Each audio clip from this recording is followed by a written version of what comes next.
नमस्कार, मैं रंजीत झा। आज का दिन खबरों के मामले में बेहद दिलचस्प रहा। एक और जहां सुप्रीम कोर्ट में गौतम अडानी को बचाने का मित्र का सील लिफाफा प्लान पिट गया, तो दूसरी तरफ बीजेपी ने जॉर्ज सोरोस को भारत में इस तरीके से पेश किया जैसे भारत के लोकतंत्र पर जॉर्ज सोरोस ऐसा चोट करेंगे कि भारत की डेमोक्रेसी बिल्कुल बर्बाद हो जाएगी। और देश के नागरिकों से कहा गया है कि भाई इसका तो मुंह तोड़ जवाब दीजिएगा।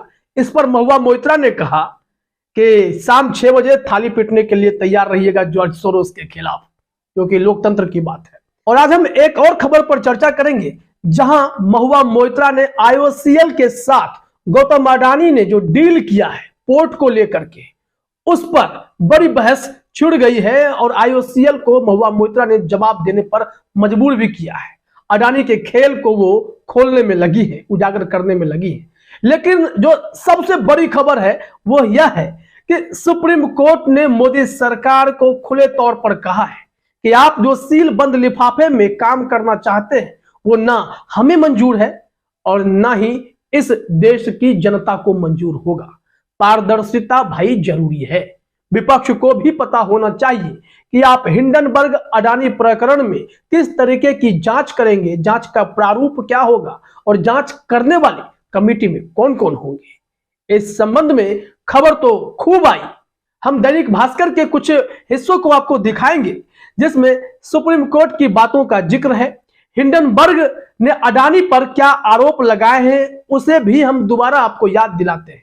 और इन्हीं सब बिंदुओं पर 4 याचिकाएं सुप्रीम कोर्ट में पड़ी हैं। लेकिन बड़ा सवाल यह है कि मित्र कहले या साहेब कहले, साहेब गौतम अडानी पर जांच चुपके चुपके कराना चाहते थे, उस पर तो पानी फिर गया। सुप्रीम कोर्ट ने साफ तौर पर कह दिया है कि बंद कमरे वाला प्लान भाई हमें पसंद नहीं है। जांच कमेटी अब हम बनाएंगे और कमेटी में कौन रहेगा यह भी सुप्रीम कोर्ट तय करेगा, ना कि सरकार, ना कि सत्ता, क्योंकि सत्ता हर काम गुपचुप चाहती है। अडानी को बचाने के लिए जो भी रास्ते अपना रही है उस पर सुप्रीम कोर्ट ने रोड़ा तो डाला है। तो सबसे पहले आप अपने स्क्रीन पर जरा दैनिक भास्कर की यह खबर देखिए, कैसे मिर्ची लगी है भारतीय जनता पार्टी और मोदी सत्ता को। सुप्रीम कोर्ट ने कहा अडानी हिंडनबर्ग मामले में पारदर्शिता चाहते हैं, सरकार कमेटी मेंबर्स के नाम लिफाफे में देना चाहती थी, इसलिए केंद्र का सुझाव नामंजूर करते हैं। ये हेडलाइन है। खबर में भी हम दिखाते हैं क्योंकि ये स्टेटमेंट चीफ जस्टिस चंद्रचूड़ साहब का है। उन्होंने कहा है कि इसमें कमेटी हम बनाएंगे और अडानी हिंडनबर्ग प्रकरण पर जांच की रूपरेखा भी कोर्ट से ही तय होगी। इस संबंध में सुप्रीम कोर्ट ने कहा कि वह ट्रांसपेरेंसी चाहता है, लिहाजा केंद्र का सुझाव नहीं माना जा सकता। कोर्ट ने कहा आपने जो नाम सौंपे हैं वह दूसरे पक्ष को नहीं दिए गए तो पारदर्शिता की कमी होगी, इसलिए हम अपनी तरफ से कमेटी बनाएंगे। उन्होंने कहा कि हम आदेश सुरक्षित रख रहे हैं। साथ ही साथ जो याचिकाएं सुप्रीम कोर्ट में पड़ी है अडानी हिंडनबर्ग प्रकरण को लेकर के, उस पर भी यह कमेटी बिल्कुल गौर फरमाएगी कि आखिर अडानी ने जो भी फैसले शेयर मार्केट में लिए और उन पर जो आरोप हिंडनबर्ग ने लगाए स्टॉक मैनिपुलेशंस के या फिर अकाउंटिंग में फ्रॉड के, उसमें कितना दम है। क्या वाकई में अडानी अपने फॉरेन कंपनीज के जरिए, मॉरिशस में जो उनकी सेल कंपनियां हैं उसके जरिए वो खेल कर रहे थे? क्या पैसा लोन लेकर वो अपनी ही कंपनी में डालते थे और अपनी ही कंपनी के शेयर खुद खरीद करके शेयर को ओवरवैल्यूड कर रहे थे? इन तमाम चीजों पर भी जांच इस कमेटी को करनी होगी। अडानी ग्रुप पर हिंडनबर्ग के 5 आरोप भी देख लीजिए। हिंडनबर्ग ने जो रिसर्च किया, अडानी ग्रुप की कंपनियों ने उसके शेयरों की कीमत को मैनिपुलेट कर बढ़ाया, मनी लॉन्ड्रिंग और अकाउंटिंग फ्रॉड किया, 8 साल के दौरान 5 सीएफओ बदला, ग्रुप की 7 कंपनियों के शेयर की कीमत 85% तक ज्यादा यानी स्काई रॉकेट वैल्यूएशन किया गया। ये हिंडनबर्ग के आरोप हैं। लेकिन अब जो बड़ी खबर आज सामने आई, जॉर्ज सोरोस का मामला। जॉर्ज सोरोस ने यही कहा कि गौतम अडानी और नरेंद्र मोदी की नजदीकियों के चलते यह अब आरोप लगने लगा है कि अडानी ने जो स्टॉक मैनिपुलेशन किए हैं उस पर सरकार की चुप्पी क्यों? मोदी जी इस पर अपना साइलेंस खत्म क्यों नहीं करते?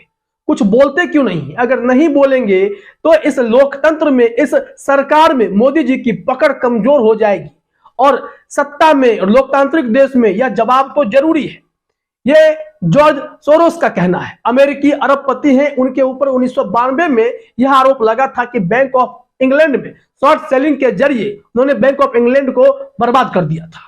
और अब वो भारत के मामले में बोल रहे हैं। उन्होंने फॉरेन पॉलिसी के बारे में भी बातें की कि कैसे जापान, अमेरिका, भारत एक क्वाड में है, लेकिन जो भारत है वो रूस के साथ तेल की खरीद फरोख्त कर रहा है और मुनाफा कमा रहा है, सस्ते दर पर तेल खरीदकर मुनाफा कमा रहा है। यह हमारी विदेश नीति है। जॉर्ज सोरोस को इस पर बोलने का कतई हक नहीं है, लेकिन जब पूरी दुनिया अडानी पर बात कर रही है, अडानी को लेकर के हिंडनबर्ग के रिसर्च के आधार पर अडानी को इतना बड़ा अगर नुकसान हुआ है, अगर अडानी फ्रॉड नहीं कर रहे हैं तो, अगर अडानी ने फ्रॉड किया है तो देश के तमाम निवेशकों को बड़ा नुकसान हुआ है, तो इसकी जांच क्यों नहीं होनी चाहिए?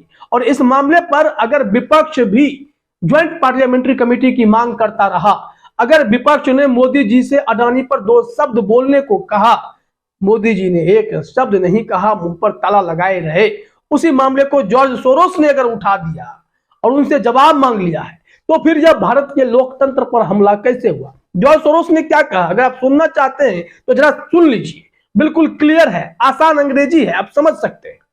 India, Modi and business tycoon Adani are close allies. Their fate is intertwined. Adani Enterprises tried to raise funds in the stock market but failed. Adani is accused of stock manipulation and his stock collapsed like a house of cards. Modi is silent on the subject, but he will have to answer questions from foreign investors and in Parliament. This will significantly weaken Modi's stranglehold on India's federal government and open the door to push for much-needed institutional reforms. I may be naive, but I expect a democratic revival in India. तो सुना आपने, George Soros की इस clip में तो कोई ऐसी विवादित बात नहीं है जिससे भारत के लोकतंत्र पे हमला हो जा रहा है। क्योंकि अडानी साहब ने हिंडनबर्ग पर भारत के विकास पर हमला बता दिया कि हिंडनबर्ग ने जो खुलासा किया है उससे अडानी नहीं, भारत को नुकसान हो गया है, भारत की अर्थव्यवस्था खराब हो जाएगी। अर्थव्यवस्था तो इसलिए गड़बड़ हो जाएगी अडानी साहब कि आपने भारतीय अर्थव्यवस्था की कुल अर्थव्यवस्था के 1% से ज्यादा का हिस्सा तो कर्ज ले रखा है। वो पैसा अगर आप नहीं लौटाएंगे तो देश को नुकसान होगा। हिंडनबर्ग के रिसर्च से भारत के विकास पर कोई असर नहीं पड़ेगा क्योंकि अडानी भारत नहीं है।